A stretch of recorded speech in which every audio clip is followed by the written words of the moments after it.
If you're doing cardio to lose weight, then stop what you're doing right now and watch this video. Guys, today I'm going to break down why you do not need to be doing running, rowing, cycling, or whatever other form of cardio that you are currently doing to lose weight. Quick introduction, my name's Doug. I'm an online personal trainer and I have been for the last 5 years. I'm also a fully certified nutritionist. And I spent the last 5 years on a mission to help men to lose weight, build muscle, and just generally to feel their best and regain control of their health. Give them all the knowledge I can, give them personalized programs, and help them reach their goals as fast as possible. Okay, introductions out the way, let's get straight into the video. A few months ago, I did a very simple experiment because I wanted to prove once and for all that you do not need to lose cardio to lose weight. So what did I do? I put my Apple Watch on, which I'm not wearing right now. I went outside my flat. I walked 3 kilometers in one direction and I measured the whole thing. I then stopped it. I turned around and I ran back the exact same route, the 3 kilometers back, stopped it. And then I looked at the comparison. And I'm gonna put the walking on the screen here right now so you can see all the stats. You can see exactly what it was. It's not, I don't know why I would, but I'm not lying about it or anything like that. And you can see that I burnt 241 calories in total. The walk took me 25 minutes and you can see I walked exactly 3 kilometers, okay? Now, before I put the run on the screen, I just want you to pause this video for like 10 seconds and think about how many more calories you think I might have burnt doing the run. So it's the same route, it's the same distance. I literally turned around and just ran back the same route, okay? And I wasn't going like crazy. I was just running at like a jogging pace, okay? Okay, you're back. How many more calories do you think I burned? 100, 200, 300? No, 14. And gents, this is kind of the point of this whole video. There's a common misconception that running, and this was a run in this case, but it's the same with rowing, it's the same with cycling, that doing any form of like high intensity cardio is going to burn substantially more calories than it would if you just go out and walk every single day. And what I really want you to take away from this video is hopefully a bit of clarity and hopefully some peace of mind as well, that if you are currently doing right, if you're currently on a mission to lose weight and lose fat, like first of all, congratulations, fair play to you. I've done it before, I lost 21 kilos and now I am in the shape that I am. And now I've obviously built a fair bit of muscle as well. And I know how hard it is. I know how hard the day-to-day grind of it can be. So keep going, but just know that, you know, unless you really enjoy a particular form of cardio, just know that you do not need to be doing it, okay? Because the chances are, most people, what they tend to do is they'll start off on their mission. They're like, right, I want to lose weight.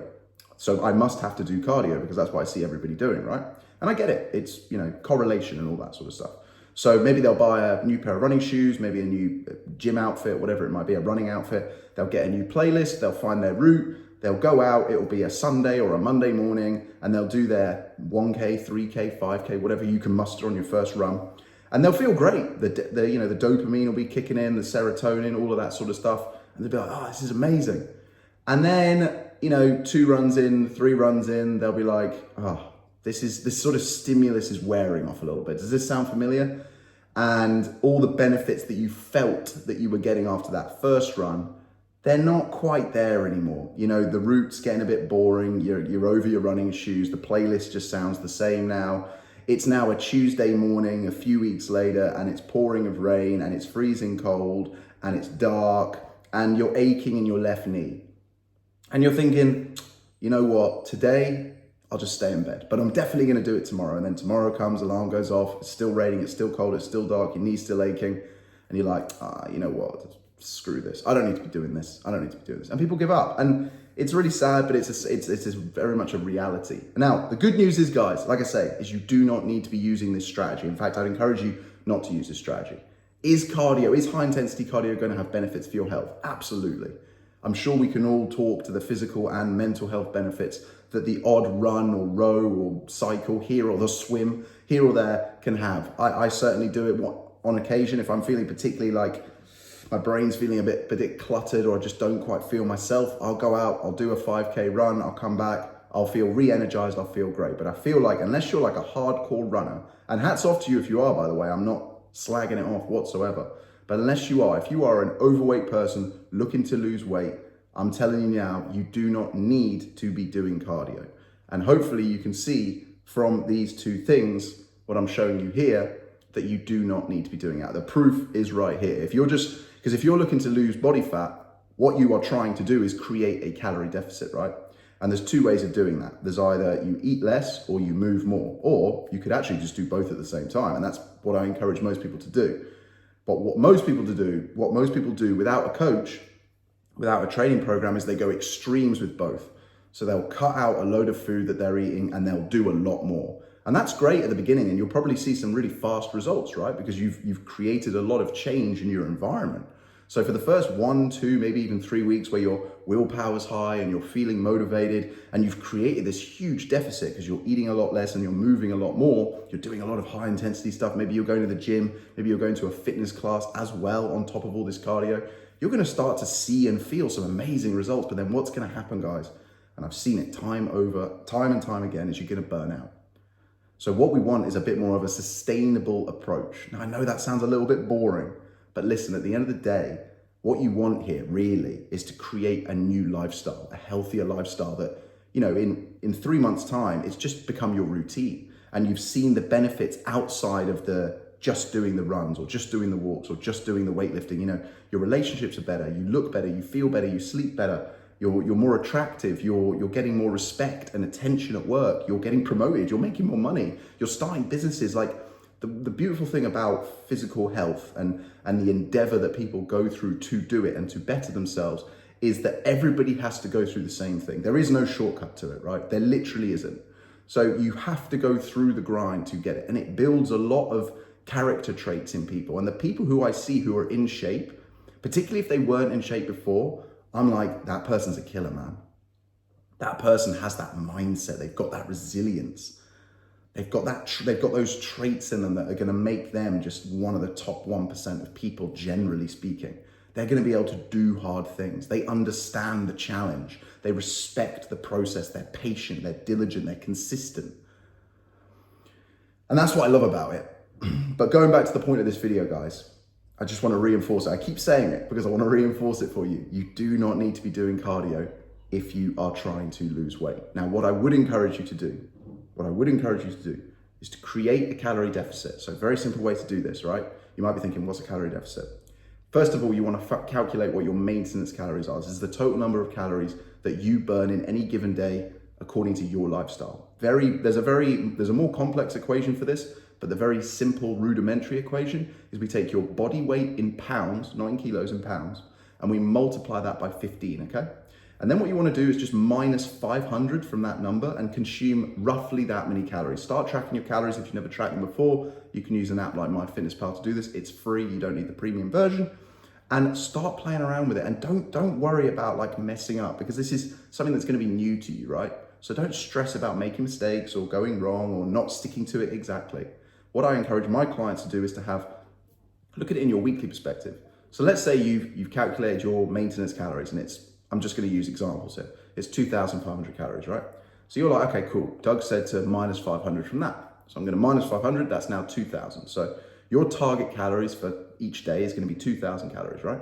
What I would encourage you to do is multiply that number by 7, okay? So that's your calories for the week now. So 2,000 times by 7 is going to be 14,000, okay? So now you're going to look at that and think, wow, that's a lot of calories. And basically what that enables you to do is plan your week in advance a little bit. It kind of forces you to think a little bit more consciously and be a bit more present. And it stops life controlling you and means you start to control your life a little bit more. It gives you back that freedom and it gives you back that control. And now you can start to play around a little bit, and you can say, okay, so I don't need to hit 2,000 calories every single day. I just need to make sure that I'm within my 14,000 every single week. And if you're doing that, what it means you can do is you can have high calorie days, low calorie days. It means, like, for example, you could have low calorie days like Monday, Tuesday, Wednesday, where maybe you're aiming for like 1,750 calories. And then that means on the, Thursday to Saturday, where, it tends to be a bit more social, you can increase your calories. Maybe you can go out for dinner at the weekend, you can have a couple of drinks, whatever it might be. And it just gives you that freedom, and it makes you feel like you're not even really on a diet. So that's the first thing you want to do. And then the next thing you want to do if you're looking to lose body fat is you want to be consuming a high protein diet. okay? You wanna be drinking lots of water. You really wanna be dialing in your sleep. And I know that sounds a little bit, oh, heard all this before, but maybe you haven't heard the reasons why. So let me very quickly explain those.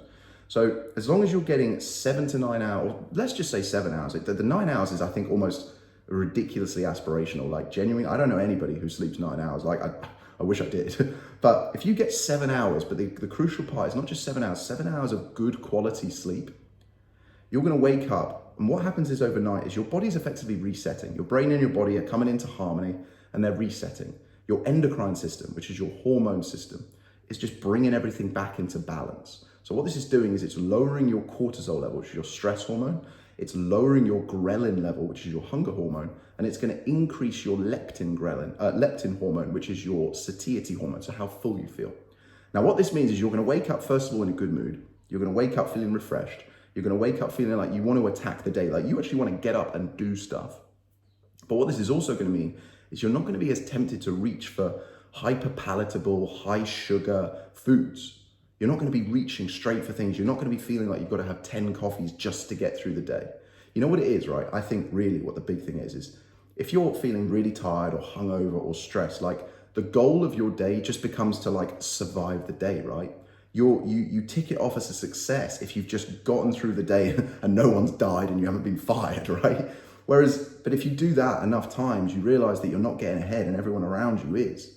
And you're not actually working towards your goals, you're just treading water effectively. So what you really want to do is get out of that and get into a point where you can make small 1% gains every single day. So sleep is very important for that. So we've got the calorie deficit, we've got your high protein diet, we've got your drinking lots of water, I think I said that, and we've got dialing in your sleep, okay? The last thing I want you to do, okay, is around your movement, okay? So we want to break this down into two things. First and foremost is your steps. So rather than trying to think, right, I need to do 3 or 4 high intensity runs every single week and like dreading every single one of them and being like, oh my God, this actually hurts. I really don't want to do this. I'm not enjoying this. This sucks. And then you end up giving up. What I would do is probably aim for 1 run a week if you actually enjoy it, because you're going to get a lot of mental health benefits from that run. Just aim for something like 3 to 5K. And if you're at 0K now, that's fine. Go to 1K and then go from 1K to 2 and then 2 to 3 and so on and so forth. Don't feel like you've got to go from 0 to 100, like 0 to 5K straight away, right? Like the couch to 5K thing, I think is great because it builds it up in slow increments. And you know, before you know it, you're running 5K and you're running 5K quite easily. So don't go hell for leather. Like if you genuinely are like just at a level where like you haven't run in months and you're like, I'm not really sure what I could do. Just say in your head, I'm going to aim for 1K. And if I get 1K and it feels good, I'm going to go for 2. And then that's fine. Build it up. But then on the every other day, what I want you to do is aim for about 6,000 to 8,000 steps a day.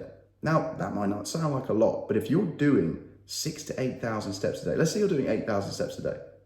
Again, let's look at this in the bigger picture. That's 56,000 steps a week. That's a lot, man. You doing 8,000 steps a day, you're gonna burn about 400 calories, give or take, every single day, just from your steps, okay? So if we layer this right, you've created your small calorie deficit, brilliant. Now you're doing your steps, so you're burning 400 calories a day. You're doing your 1 run a week, cool. That's gonna probably do probably about 500 calories, right? Just on top. And then what I want you to do is add in 2 to 3 resistance training sessions a week. So going into the gym. Again, you don't need to be going to the gym like 5, 6, 7 times a week, guys. But just coming back to the whole point of this video, guys, I just wanted to really reinforce, and hopefully I've locked this in now and given you a little bit of guidance around what you can do once you've realized this as well. You don't need to be doing cardio to lose weight, okay? So if you enjoy it, great, crack on. I'm not saying you shouldn't do it. I'm not like scorning it or whatever the word is. I'm just saying there's a lot of people out there who I know feel like they have to do it, they need to do it, and they don't really want to do it. Well, I'm here to tell you, good news, guys, you don't. So I really hope this video was useful. If it was, subscribe to the channel. I post every single day, and there's much more coming. There's a whole library. I think I'm on day 88 or 89 now, so you can scroll back, check out loads more of my content. And yeah, thanks for watching. I'll see you in the next one.